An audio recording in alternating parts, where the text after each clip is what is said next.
there's something going on inside the government that's really wrong, and I can't ignore it. I just want to get this I data predicted to the on world. Steve Bannon's show on Monday night, Monday afternoon around 1 or 2 o'clock, that we were going to lose the election because they were using Scorecard and Hammer to change the vote. Now, I know it's really true because Fox News will not let anybody that comes on there say Scorecard or Hammer. Fox News will not let anybody that comes on there say Scorecard or Hammer. Scorecard or Hammer. Let me give you some really good news about CBS, ABC, NBC, CNN, oh boy, CNN, Washington Post, New York Times, The Atlantic, you name it. I want everybody to feel better about this because it is all going to end good. Hey everybody, it's Everett with Ohio for Freedom. Hammer, Scorecard, Dominion, Seidel, Fox News. How does it all fit together? We're going to break it down, so let's get started. I hear the sweet sound of freedom, and I won't be long.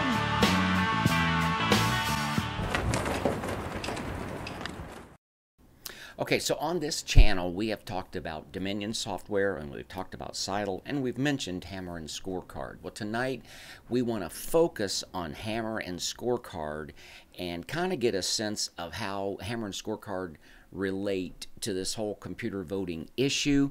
The information that I'm going to cover tonight comes almost exclusively from a single interview that was done yesterday with Charlie Kirk and General McInerney, and I'm listening to this interview, and I wasn't planning on posting a video today, but like some dots started to connect, and as we go through this, I'm going to promise you that your confidence is going to be bolstered, it's going to be buoyed, it's going to be strengthened.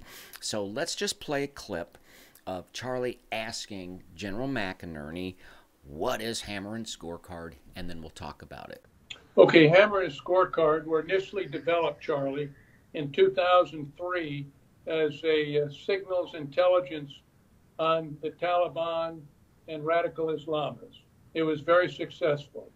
It was developed by a chap by the name of Dennis Montgomery, who's a genius, maybe the smartest guy in the world on this business. In any case, when President Obama came in, 2 weeks, Charlie, after he came in on February 3rd, 2009, he moved it out of the CIA over to a secret SCIF, a self-contained intelligence facility that we use in Fort Montgomery, and he started listening to U.S. citizens. Oops, mistake number one. Yes. CIA and nobody listens to U.S. citizens. But Barack Obama directed Jim Clapper and John Brennan to do it. They did that. I got involved with it in 2017, March, when I announced they were using it to listen to the Trump campaign as well as the Trump administration. Okay, that was a mouthful. That was actually a lot of information, and I may end up repeating some of that, but that really clarified things for me because, you see, Dominion is a private company based out of Canada. Of course, we know it's all over the country and different parts of the world. Seidel is a Barcelona-based company, and it's in different parts of the world. But Hammer is a product of our very own U.S. government. It's part of the CIA. So I'm just going to review a little bit so I don't forget. 2003, created by this Dennis Montgomery, who the general says is a genius in this area, and it was created to spy on the Taliban and jihadists, so it had a valid purpose. Within a couple of weeks of Obama coming into office, he had it moved from the CIA to its own little creepy private facility so that it could spy on Americans. Now, this goes along until the year 2015, and the inventor, the creator, Dennis Montgomery, got creeped out about it. So he turned whistleblower. When he turned whistleblower about this Hammer program, he was granted immunity, but in exchange for his immunity, he had to keep quiet about it. He can't talk about it because it's a state secret. So And our FBI is covering for the Obama administration, and the CIA is covering for the Obama administration, and they continue to use it on American citizens.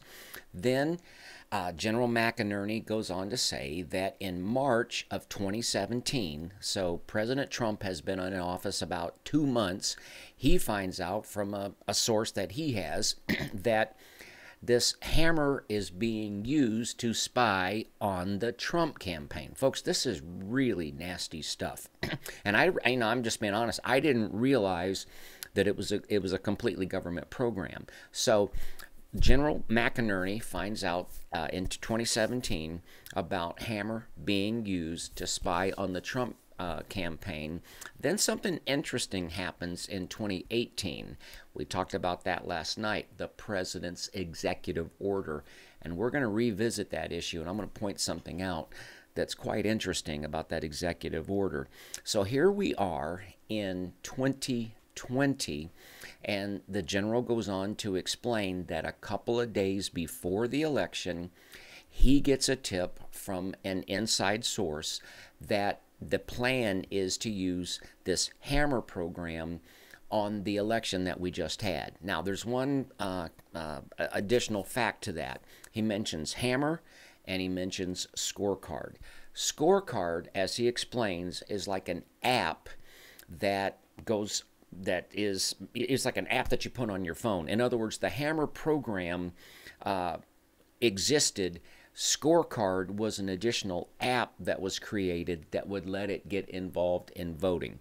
And at the very beginning of this video, I played a few seconds of the trailer of the Edward Snowden movie that's on Netflix. And by the way, that's actually a really, really good movie. It's a really good movie, and at the same time, it'll creep you out, because in that movie, the character Edward Snowden is finding out that he's in an environment where they can mention anybody, friend, foe, anywhere in the world, and with just in a matter of moments, they know everything about that person. They can listen to their phone. They very often can watch them on the camera that's on their phone or their computer.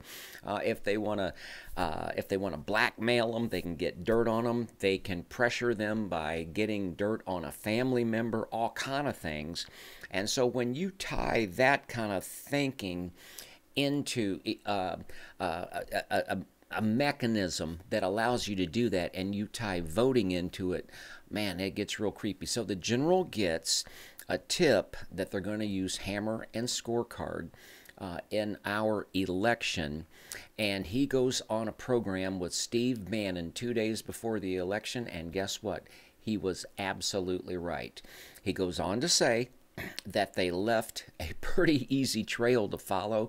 He specifically mentions the state of Michigan, and at 0400, this data drop, it's really data because they drop 138,000 votes into the system in Michigan, and they're 100% Biden.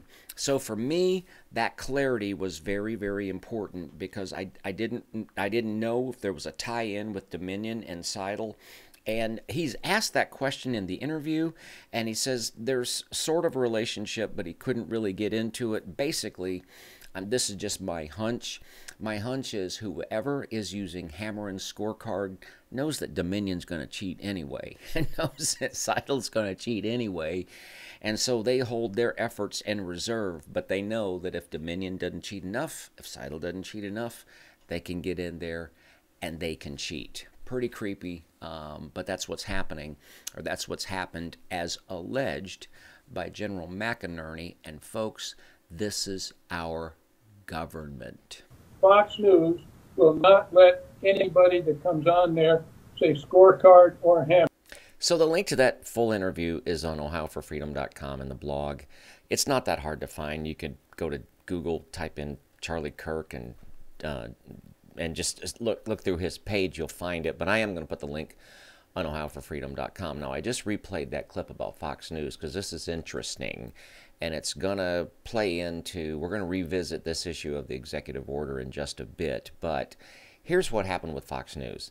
On the 6th of November, so that'd be 3 days after the election on Friday, Sidney Powell appeared with Lou Dobbs on Fox Business, and she specifically mentioned Hammer and Scorecard.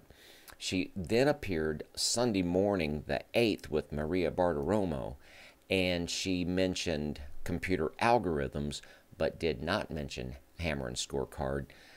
General McInerney, who for 16 years worked for Fox and was let go for calling John McCain a songbird, is convinced that Maria had to tell her, I want you on the program, but you can't mention Hammer and Scorecard.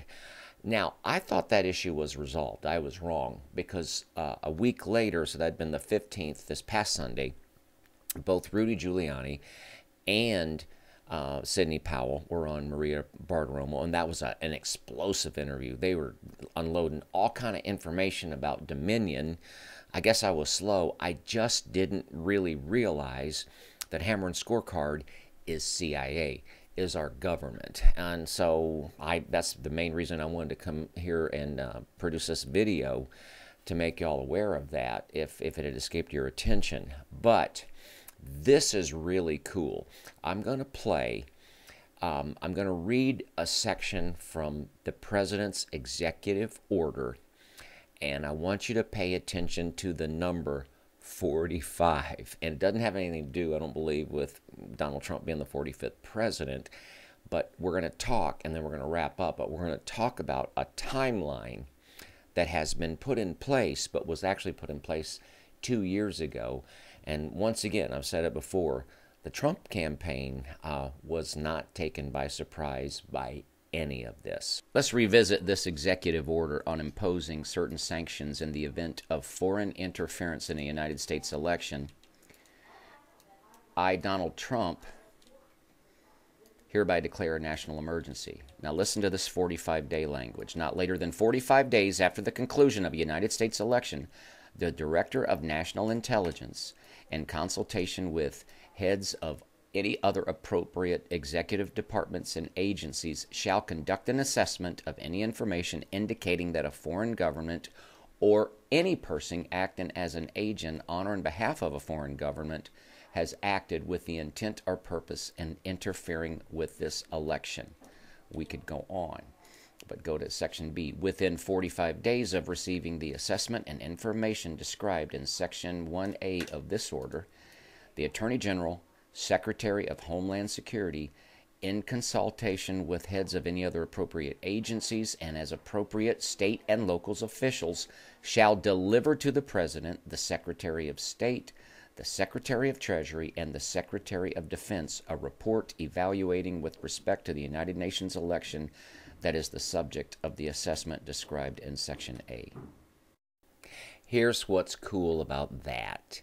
This stuff was anticipated. And if you notice from the reading that we just went through, there's a 45-day timeline to deliver an assessment to the President of the United States.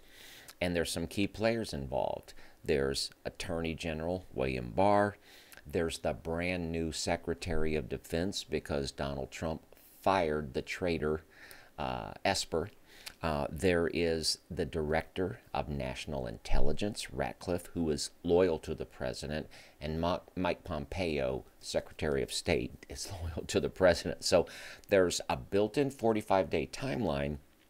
And have you noticed how the media is pounding? I was on Facebook earlier, and all these propaganda stories to just absolutely convince you that we've got to crown Joe Biden now. Do you remember 4 years ago? There wasn't any of that. It's so obvious what they're doing, but there's a 45-day timeline to deliver that assessment. And then if I'm reading that correct, there's another 45 days to act upon it. So whereas as voters, we're used to, here in America, we vote and we know the results that night, or at the very least the next day. So we're nervous moment by moment by moment. But these aren't ordinary times. But the president and his team have anticipated this. So if you look at it with that point of view, they're not that nervous. Yes, there's not you know, we're not you and I aren't the ones that are collecting all the evidence and being able to put forth the arguments, but very capable people are.